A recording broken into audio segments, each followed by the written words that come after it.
में अनिवार्यतः हिंदी का प्रयोग हो और अरे ठीक है, उन्हें पता है। मेरठ में बाकी जगहों पर की।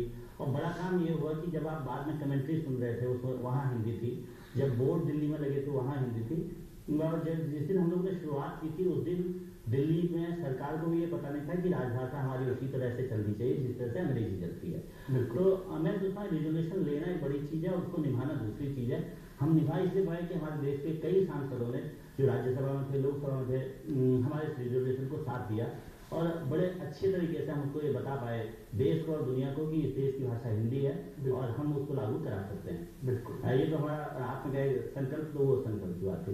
इस साल हम लोग ने विचार किया है कि हम मेरठ से शुरुआत करेंगे। मेरठ क्रांति की धरती है, वहाँ से जो हिंदी जबान है, हिंदी भाषा है, इसकी बोर्डिंग, इसके होर्डिंग और इसके तमाम चीज़ों को मेरठ से शुरू करें।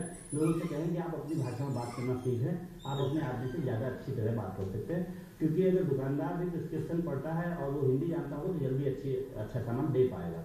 और अगर कोई बाकी लोग भी होंगे तो वो अपने जगह को पहचान पाएंगे। तो अगला संकल्प हमारे पास साल है, ये मेरा निजी मुद्दा हुआ।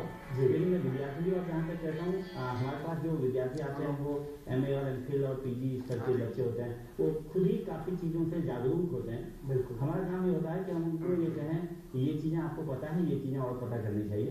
इसके अलावा जो आपने और हमारे बाकी विशेषज्ञों ने कहा, हमारे बच्चों ने कई ने कहा कि लक्ष्य ओरिएंटेशन इस बात पर हो कि मेरा जो टारगेट है मैं उसके लिए कितना तैयार हूँ, मैं पता करके बता और वो मेरे बीच में हो सकता सकता है। अब आप पर्चे ये IT डिपार्टमेंट नहीं लगा जो टारगेट है उसको बहुत निर्धारित करके, और मैं कई बार बच्चों से ये भी कहता हूँ टारगेट हम देंगे जरूर, और टारगेट आपको देने वाले लगवा रहे हो आप यहाँ स्टार्ट टाइम से नहीं आता है। जो कहेगा 80% है तो 90 होना चाहिए, जो ये कहेगा मेडिकल पढ़ना है तो 4 घंटे और पढ़ना पड़ेगा, आपको अगर MBA बनना है तो आपको ये करना पड़ेगा। टारगेट हम देते हैं, लक्ष्य हम बनाते हैं और उसके साथ उसके संकल्प करने पूरा करने के लिए तैयारी भी कराते हैं। तो ये दोनों ही चीज़ें जो विद्यार्थी के नाते या अभिभावक के नाते या समाज के जागरूक नागरिक के नाते हम सबकी भूमिका है। और मैं सोचता हूँ जब भी कोई संकल्प में ये जरूर सोच लें वो मेरी रीच में है और मैं उसकी तरफ जाने के लिए उतनी ही तैयारी से हूँ जितनी तैयारी से मैं कोई भी अपना निजी लक्ष्य लेता हूँ। तो जो विद्यार्थी, जो हमारे साथी इसको सुन रहे होंगे, मैं कहूँगा कि जब भी टारगेट बनाएं उसमें दोनों चीज़ साथ रखें। पहला तो लक्ष्य आपकी रीच और आपकी संभावना के अनुरूप हो, और दूसरी बात आप ये सोचें कि जब तक वो पूरा ना हो जाए वो लक्ष्य आपके लिए अधूरा है और आप करते रहेंगे काम। जी माइक पहले आपके हाथ में, आप कुछ कहना चाहते हैं? मैंने पंडित द्वारिका प्रसाद मिश्र की 2 लाइनें पढ़ी थी। कलाकार देता नहीं युगधारा का साथ, बहती गंगा में नहीं धोता है वह हाथ। एक कलाकार रियली जैसे साहित्यकार या एक संत, एक महान व्यक्ति जैसे इस समाज को देखता है, कलाकार की दृष्टि में जब तक वो नजर नहीं हो, जब तक शीर की दृष्टि नहीं होगी, तब तक वो कला नहीं होगी।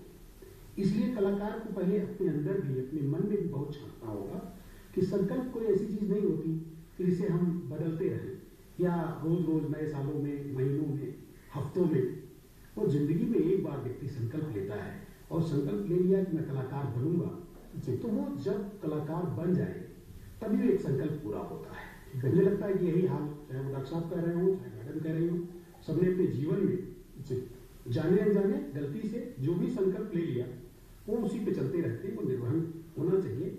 और आज का जो विद्यार्थी है उसके सामने बहुत सारे रास्ते खोल दिए गए हैं। हम लोग जब पढ़ते थे तब थोड़े से रास्ते थे, अभी नाना प्रकार के रास्ते। बिल्कुल बहुतों की तरफ मैं नहीं जाऊंगा, इशारा मेरा मत पर्याप्त है बिल्कुल, लेकिन उन रास्तों के खतरे भी उतने ही हैं जितना पहले वाले रास्तों में कम थे। पहले वाले में अगर ठीक से पढ़ गया तो पक्का है कि वो कहीं न कहीं फिट होगा, देश के लिए कुछ करेगा जी। और आज कहीं फंस गया तो पक्का है कहीं न कहीं उठ जाएगा। इसलिए फिर कहता हूँ कि कलाकार देता नहीं युगधारा का साथ, बहती गंगा में नहीं धोता। तो बहुत बढ़िया बात है, बड़े सरल शब्दों में हमारे सामने यहाँ पर आए अपने देखने के कलाकार वाकई में